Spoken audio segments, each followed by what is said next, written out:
చేత్తో మోసేదాన్నే బరువు అనరు నాన్న. ఇష్టం లేని పని చేయటం కూడా ఒక రకంగా బరువే, మనసుకి భారమే. అయినా వాడెవడ ఎంజాయ్ చేస్తూ తిరగడానికి మనం టెన్షన్ పడుతూ అరేంజ్మెంట్ చేయడం ఏం బిజినెస్ ఏంటో. మనకి లైఫ్ ఉండదా? మనకి సరదాలు ఉండవా? ఫ్రీడమ్ ఉండదా? ఇప్పుడు నీకు ఫ్రీడమ్ లేదని ఎందుకు అనుకుంటున్నావు? అదంతా కాదు నాన్న. గడియారంలో ముళ్ళు లాగే ఉన్న చోటే తిరగడం నా వల్ల కాదు. ప్రతిరోజు ఆఫీస్లో కూర్చొని 3 నెలలకో 6 నెలలకో వచ్చేది అందరూ తలా కాస్త పంచుకోవడం అంటే ఎవరికైనా కష్టమే. నాకైతే అది ఇంకా కష్టం. అంటే ఏంట్రా, నీ స్వార్థం నువ్వు చూసుకుంటావా? ఇందులో స్వార్థమే ఉందన్నయ్య. ఈ ఇంట్లో అందరూ అందరికీ నచ్చేలా ఉంటున్నారా ఏంటి? ఎవరికిష్టం వచ్చినట్టు వాళ్ళు ఉంటున్నారు. అందుకే నాకు నచ్చిన బిజినెస్ నేను చేయాలనుకోవడం తప్ప, నా గురించి నేను ఆలోచించడం స్వార్థం అవుతుందంటే అలాగే అనుకో. అయినా ఎవరి ఇండివిజువాలిటీ వాళ్ళకు ఉండాలని నేను నమ్ముతాను. దానికి మీరు స్వార్థం అని పేరు పెడితే నేనేం చేయలేను. నీ మాటలు తూటాల్లో తగులుతున్నాయి చిన్నగ్రజ, అలా మాట్లాడుకో. మరి ఎలా మాట్లాడమంటావు? రే, సెపరేట్గా బిజినెస్ పెట్టి అది మేనేజ్ చేయటం అంటే అంత సులువు కాదు. అదంతా నేను చూసుకుంటాను మావయ్య. నా ప్లాన్స్ నాకున్నాయి. అవును, పెద్ద పథకాలే ఉన్నాయి నీ దగ్గర. ఇంకో విషయం, ఇంట్లో ఒకరికొకరు సంబంధం లేనట్టు తిరుగుతుంటే నాకు చాలా ఇరిటేటింగ్గా ఉంటుంది. రోజు ఈ మాడు మొహాలు చూస్తూ బిజినెస్ మీద కాన్సన్ట్రేట్ చేయడం నా వల్ల కాదు. అందుకే నా బిజినెస్ కోసం నేను బయట ఎక్కడైనా వేరే ఉంటాను. మురళీధర్ కొడుకు వేరేగా వ్యాపారం పెట్టుకుంటున్నాడంటేనే పరువు తక్కువ అనుకుంటే బయటికెళ్ళి వేరేగా ఉంటానంటావా? అసలు మీ నాన్నకి ఎంత అవమానం ఆలోచించావా? సీను, అందర్నీ వదిలేసి నువ్వొక్కడివే బయటకు వెళ్ళి బిజినెస్ పెడతావా? ఒక్కసారి ఆలోచించు నాన్నా. చాలాసార్లు ఆలోచించాకే ఈ నిర్ణయం తీసుకున్నానమ్మా. అదేంట్రా సీను, మనందరం కలిసుంటేనే కదా బావుంటుంది. ఇలా ఎవరికి తోచినట్టు వాళ్ళు వెళ్ళిపోతానంటుంటే కుటుంబం ఏమైపోతుందిరా? అందరూ కలిసా? అది నువ్వంటున్నావమ్మా? అసలు ఈ ఇంట్లో నీ మాట మీద కలిసి వచ్చేవాళ్ళు ఎవరున్నారో చెప్పు. ఈ ఇంట్లో ఎవరి తీరు వారిది, ఎవరి దారి వారిది. కలిసి ఉండటం అన్న మాట ఈ ఇంట్లో సూట్ కాదు. అయినా కలిసి ఉండడం వల్ల వచ్చే లాభం ఏంటి?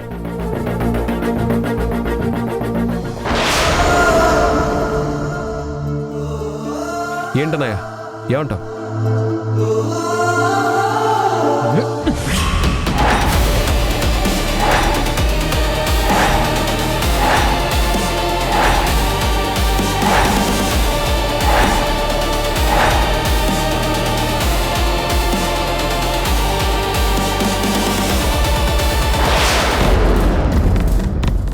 వీడు తన కోపమే కంట్రోల్ చేసుకోడు. నేను మాత్రం నా ఎమోషన్స్ అన్నీ మూట కట్టేసి ఆటకెక్కించేయాలా? రే తేజ, నేనేమైనా తప్పు చెప్పానా? అయినా మనం ముగ్గురం కలిసికట్టుగానే ఉంటున్నాం కదా. ఇలా తన్నేసి వెళ్ళిపోతే ఇంకా క్లోజ్ అవుతామా ఏంటి? లక్ష్మీదేవి కొరకు లక్షల తంటాలు పడుట తప్పు కాదు. బంధం ఏదైనా కానీ భారమొగుట సరికాదు. స్వార్థం అన్న మాటకు రక్త సంబంధాన తావులేదు. ఒక తల్లి బిడ్డలుగా మళ్ళీ పుడతామా ఏంటి?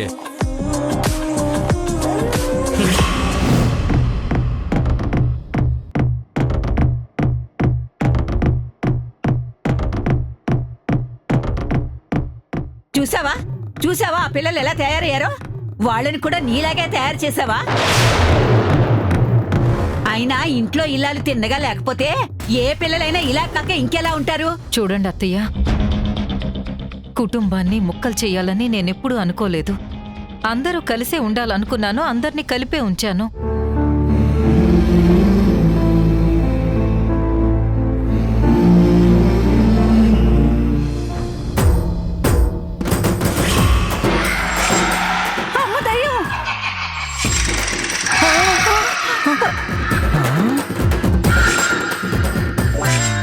అవునే, దయ్యంలాగే ఉంది. ఉండు నేను సొత్తా. నాన్న అమ్మా నేను వరాని దయ్యాన్ని కాదు. ఆ,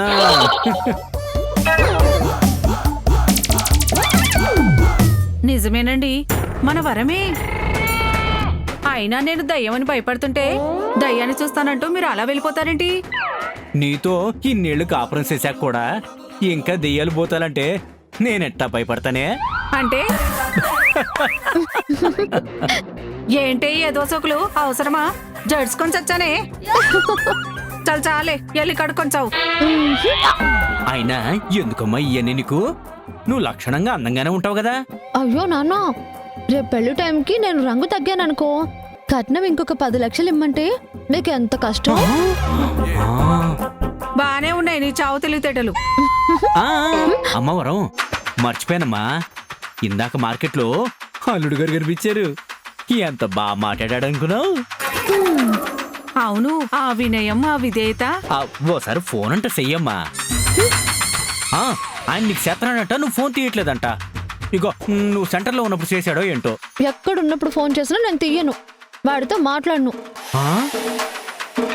వాడు ఈటకారం. కనిపిస్తే చాలు గుడ్లు గుబ్బలా కళ్ళేసుకొని చూస్తాడు. ఏంటే కాబోయేవని పట్టుకుని ఆ మాటలేంటి? కొంచెం కూడా గౌరవం లేకుండాని. మమ్మల్ని చూడగానే ఎంత అభిమానంగా పలకరించాడో తెలుసా? కూరగాయలని బాబే కొనిచ్చాడమ్మా. ఆ? అవునా? అయితే అన్నీ నువ్వే తినేసి నువ్వే ఫోన్ చేసి చెప్పు, బీరకాయలు బాగున్నాయి, బెండకాయలు ముదురుగా ఉన్నాయి అని. వాడికి తోడు వాడక్క కట్నం కట్నం అంట. అర్జెంటుగా నేను సెంటర్కి వెళ్ళాలి. ఆ ఉప్మా ఏదో చేస్తావు కదా, అదేదో తొందరగా చేసేయి. అమ్మ వరాలు జాగ్రత్త, చూసుకునేళ్ళు. అలాగే నాన్నగారు. ఏమండి, నాకొక అనుమానం అండి. ఏటి ఎన్నిసార్లు నీ ఉప్మా తిన్నా కూడా ఇంకా ఆరోగ్యంగా ఎలా ఉన్నాననే? అబ్బా అది కాదండి, మన కాబోయే అల్లుడు గారు ఉన్నారు కదా. ఆ, ఉన్నారు కదే, ఇందాకే కదా అన్ని కాయగూరలు కొనిచ్చారు. పళ్ళిగిలిచ్చుకుంటూ తీసుకున్నావు కదా. అబ్బా చెప్పేది పూర్తిగా వినండి. సరే చెప్పు. ఆ అబ్బాయి చూడ్డానికి బాగుంటాడు, మంచి ఉద్యోగం, పెద్ద ఫ్యామిలీ, ఆస్తిపాస్తులు కూడా బానే ఉన్నాయి. అవన్నీ ఎంక్వైరీ చేశాకే కదా ఈ సంబంధం మాట్లాడింది. అన్నీ ఉండి కూడా ఎందుకంటారు?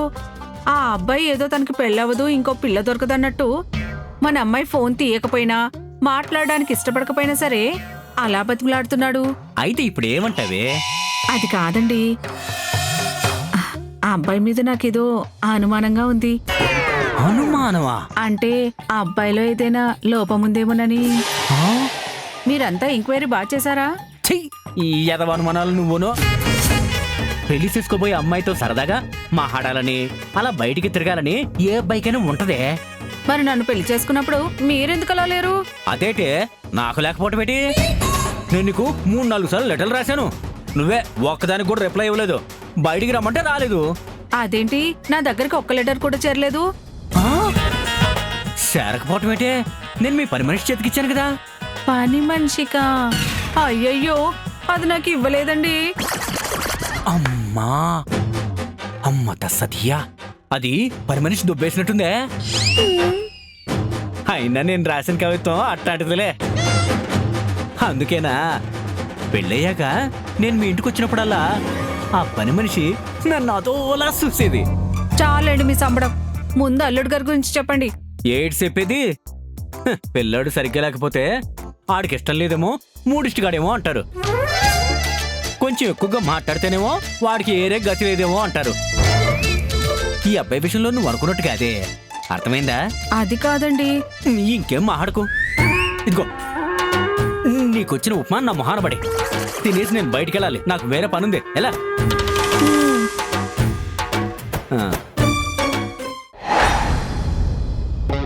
తమ్ముడు,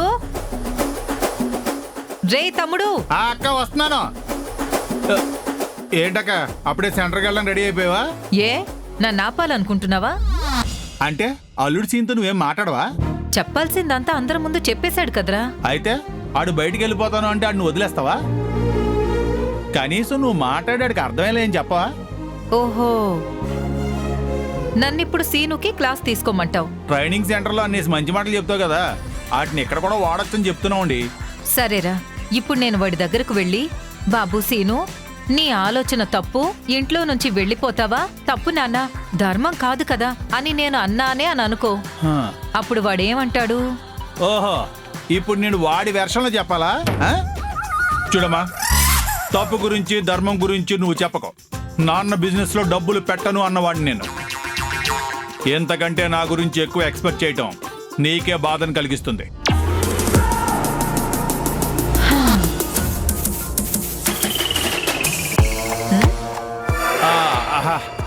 అర్థమైంది అక్క. అల్లుడి సీనియర్ వెర్షన్ ఇలా ఉంటే ఇంకా మనం మాట్లాడడానికి ఏముంటది? పైగా బోనస్ గా బాధ కూడా కలుగుద్ది. మరి అందుకే నేను వాడితో మాట్లాడను. అయితే అల్లుడి సీన్ ఇంట్లోంచి వెళ్ళిపోతుంటే నువ్వు చూస్తా ఉంటావా? అక్క, నాకు చెప్పకపోయినా నువ్వు చాటుగా బాధపడతావు నాకు తెలుసులే. ఓహో, ఈ మధ్య ఇలా కూడా అనుకుంటున్నావా? అసలు నేను వాణ్ణి ఇంట్లో నుంచి వెళ్ళనిస్తే కదరా నేను బాధపడ్డానికి. వెళ్ళనివ్వవా? అసలు మాట్లాడడానికే కుదరదు అంటున్నావు. వెళ్ళనివ్వకుండా ఏం చేస్తావు, ఎలా చేస్తావు? వాడికి పెళ్లి చేస్తా, వాడికి పెళ్లి చేస్తా. ఏంట్రా అంత ఆశ్చర్యపోతున్నావు? ఆల్రెడీ మనం కోడళ్ల సెలక్షన్ ప్రాసెస్ లో ఉన్నాం కదా. నీ కాన్ఫిడెన్స్ ఏంటో నాకు అర్థం కావట్లేదు అక్క. వద్దంటున్నోడికి పెళ్లి చేస్తానంటున్నావు, ఇంట్లోంచి వెళ్లకుండా ఆపేస్తానంటున్నావు. ఇందులో ఏది జరిగినా అద్భుతమే తెలుసా? తెలుసురా, ఆ అద్భుతమే జరిగేలా చేస్తాను. ముందు వాడికి తగిన అమ్మాయిని సెలెక్ట్ చేస్తాను. వాడు బిజినెస్ పెట్టి కుదురుకునేలోగా తెలివిగా ప్లాన్ చేస్తా, పెళ్లి చేస్తా. ఆ? అంటే అల్లుడు సీన్ ఆవేశానికి పెళ్ళే మందంటావు? అవునరా, ఆ అమ్మాయి మెళ్ళో తాళి కట్టిస్తా, ఆ అమ్మాయి చేతే ముక్కుతాడు వేయిస్తా. ఏంట్రా, నా మీద డౌట్గా ఉందా? అలాంటిది ఏం లేదక్క. ఎంత సాధించిందా అనేది ఇది కూడా చేస్తాను అంటే నమ్మకుండా ఎలా ఉంటాను? మరేం ఆలోచిస్తున్నావు? ఎప్పుడు నీ కొడుకుల గురించి ఆరాటపడతావా? నా పెళ్లి గురించి కూడా కాస్త ఆలోచిస్తావా అని.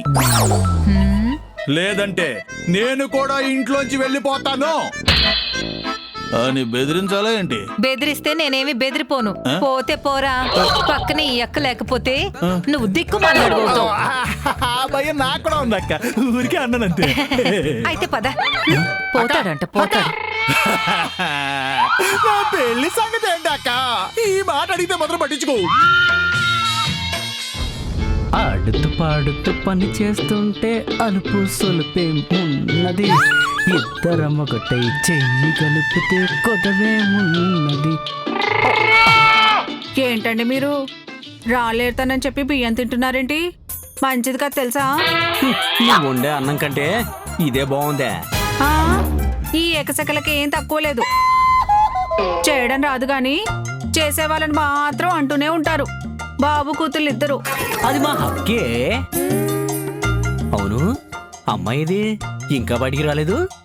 ఏమో, రాత్రి నుంచి మా అత్తయ్య అంత గొప్ప, మా అత్తయ్య ఇంత గొప్ప అని పొగుడుతూనే ఉంది. అందంగా చీర కట్టారట ఓ చెప్తోంది. ఇన్నాళ్ళు నేను కట్టాను, ఒక్కసారైనా బాగుందందా? అమ్మల్ని కూతుళ్ళు పొగడ్రే.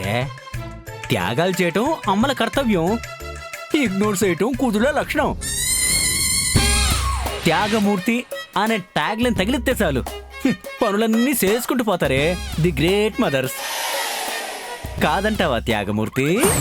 సర్లేండి, ఉప్మాలోకి ఇంకొంచెం నెయ్యి వేయమంటారా? వెయ్యి వెయ్యి, కనీసం స్మెల్ అయినా బాగుంటది. ఏంటి నాన్నగారు, నెయ్యేసి కాకపడుతుందేంటి అమ్మా?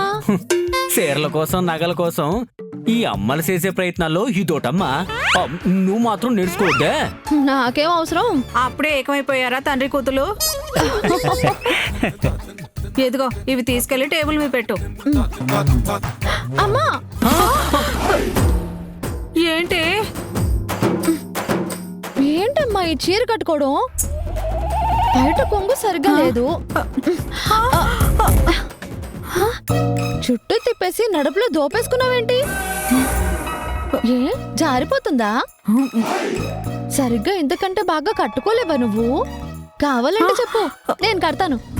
సరిపోయిందే, గుడ్డొచ్చి పిల్లని ఎక్కిరిచ్చిందని మొన్న కాక నిన్న వేరే వాళ్ళతో చీర కట్టించుకున్నావు, మొత్తం వచ్చేసినట్టు మాట్లాడుతున్నావు. మరి మా అత్తయ్య అంటే మాటలు అనుకున్నావా? Most inspiring lady in the world. She is beautiful, she is adorable and she is perfect. చాలే, నీ ఇంగ్లీష్ నాకు అర్థం కాదులే గాని ఆ ఛాయదేవి గారిని పొగుడుతున్నావని అర్థమైందిలే. ఇదే ప్రేమని సొంత అత్తగారి మీద చూపించవే తల్లి, చాలు. ముందు ఇవి తీసుకెళ్ళి అక్కడ పెట్టు. హలో,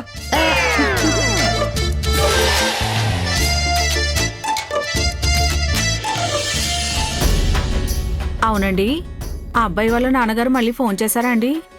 లేదే. అదేంటండి, వారం అయిపోయింది. సంబంధం కలుపుకునే వాళ్ళైతే ఏదో వంక పెట్టుకుని ఫోన్ చేస్తారు కదా. అంటే కొంపదీసి మన వరలక్ష్మిని వద్దనుకుంటారటే? ఏమో మరి. పెళ్లి చూపుల్లో ఆ రవి వాళ్ళ అక్క హడావిడి చూస్తే నాకు కంగారు వచ్చేసిందండి. ఈ మధ్య కొలువు చేసే అమ్మాయిలకి కన్ఫ్యూజన్లు ఎక్కువ అవుతున్నాయిలే. ఆడబొడుచు అంటే అద్దమొగుడి కింద లెక్క. నేను మాట్లాడిపోతే ఎలాగా? నేను ఊరుకుంటే ఉత్తు పుణ్యాన్నే మా తమ్ముడిని ఎగరేసుకుపోతారన్నమాట. ఆవిడ దాడికి పిల్ల పిచ్చిదైపోదా? అలా అవ్వకుండా రవిబాబు చూసుకుంటాడని నాకు నమ్మకం ఉందిలేవే, నువ్వు కంగారడకు. ఎదుగో మేడం, నన్ను నా చీర కట్టుని తెప్పి పడవడం కాదు, మీ ఆడపడుచుని నీ కంట్రోల్లో పెట్టుకో చాలు. ఎందుకు చేయను? ఆడపడుచుల్ని మూలకు కూర్చోబెట్టడం ఎలా అని అత్తయ్యని అడిగేస్తా. అంత పని మాత్రం సేకమ్మా. నీ తెలివితేటల మీద వాళ్ళకు క్లారిటీ వచ్చేస్తుంది. అలాంటి నెగిటివ్ విషయాలు ఆవిడ నేర్పిస్తారని నేను అనుకోనులే. అలా చెప్పండి దానికి. సరే, మీ ఇష్టం. ఆవిడిచ్చిన నాలెడ్జ్ తోని అత్తారింట్లో చక్రం తిప్పైనా ఏంటి? వరలక్ష్మి ఇక్కడ. నువ్వు చక్రం తిప్పకపోయినా పర్వాలేదు కానీ మా కాళ్ళకు చక్రాలు కట్టి తిరిగేలా మాత్రం చేయకు. నీకు నా మీద బొత్తిగా కాన్ఫిడెన్స్ లేదమ్మా. చూస్తావులే, కోర్స్ అయ్యేసరికి నీ కూతుర్లో మార్పు. నాకు అదే కావాలే. తిండమైందిగా, ఇక బయలుదేరు. బాయ్ అండి నాన్నగారు. బాయ్. జాగ్రత్తమ్మా. అలాగే. జాగ్రత్త అని ఈవిడ బండికి ఎదురొచ్చే వాళ్ళకి చెప్పండి. ఏటే పద్మ, నీ సీర కట్టు గురించి మాట్లాడేసరికి కోపం వచ్చేసినట్టుంది. నాకెందుకు కోపం? అమ్మాయికి అన్నీ తెలిస్తే మనకే కదా గౌరవం. అది కరెక్టే. ఏదైనా అమ్మాయిలో 1% మార్పు కనిపిస్తుంది కదే. నేను గమనించాలండి, కొంచెం కాన్ఫిడెన్స్ పెరిగింది, కానీ ఇంకా 99% మారాలి మన అమ్మాయి. మారతదిలే.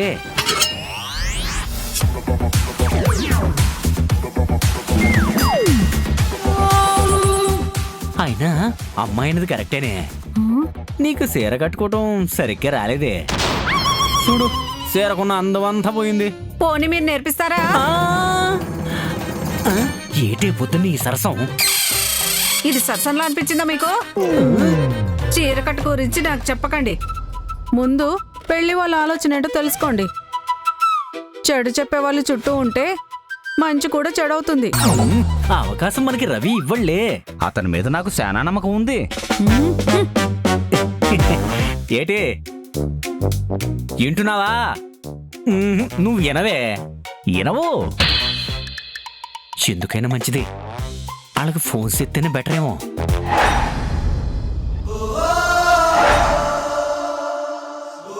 బా మా బా మా కాస్త ఓర్చుకో అగ్రజా. బా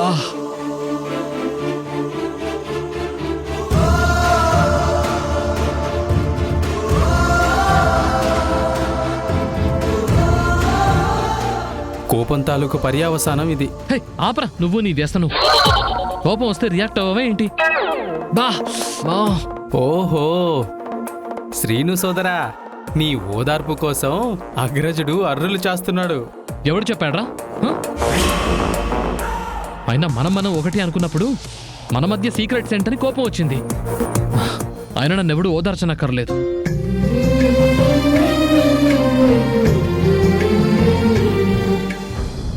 పూలకుండి ఎందుకు తిన్నావురా?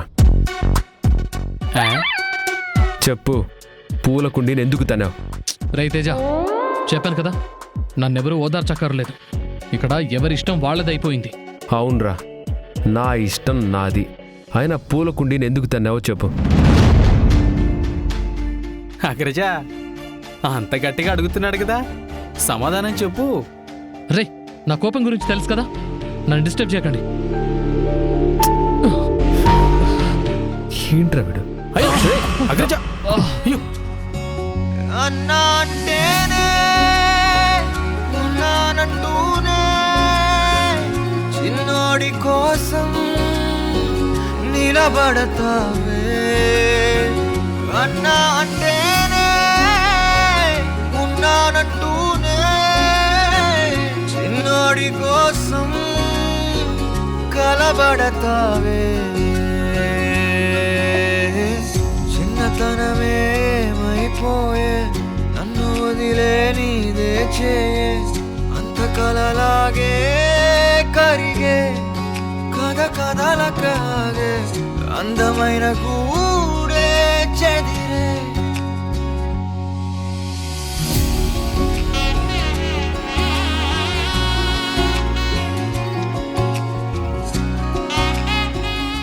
జాగ్రత్త. అలాగే, పద. ఇప్పుడైనా చెప్పరా, పూల కుండీని ఎందుకు తన్నావు? అనినప్పుడు వచ్చిన నొప్పి కంటే నువ్వు అడుగుతుంటే ఎక్కువ నొప్పి వస్తుందిరా. ఆయన ఎందుకు తన్నారో నీకు తెలీదా? ఎవరికి తెలియకుండా బిజినెస్ పెట్టుకోవడం ఏంటి? అంతా సెట్ అయ్యాక చెప్దాం అనుకున్నాను రా. ఇంతలో ఆ ముసలావిడ వచ్చినేసింది. ఆ మాత్రం దానికే పూల కుండీని తన్నాలా? సర్లే, ఇంకా సీక్రెట్స్ ఏం మెయింటైన్ చేయకరా. అస్తమానం తంతే నా కాళ్ళు పోయేలా ఉన్నాయి. సరే, సిగరెట్ కాలుద్దామా? కాల్చాలి. ఇంతటి భావోద్వేగాన్ని నియంత్రించాలంటే ధూమపాన దండాల పని పట్టాల్సిందే. పదండి. పద.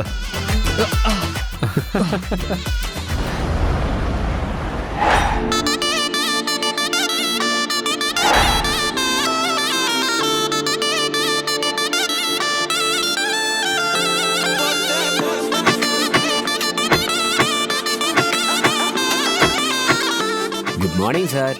ఏం గుడ్ మార్నింగ్ లేవయ్యా. అవును, నువ్వేంటి డల్గా ఉన్నావు? ఇంటి దగ్గర నుంచి ఫోను. నీ ఫ్యామిలీ ప్రాబ్లమ్స్ నాకెందుకయ్యా? నాకు లేవే ఏంటి? తప్పగా. Sir sir sir sir sir sir sir ఇంటి దగ్గర నుంచి అంటే మా ఇంటి దగ్గర నుంచి కాదు సార్, మీ ఇంటి దగ్గర నుంచి ఫోన్ వచ్చింది.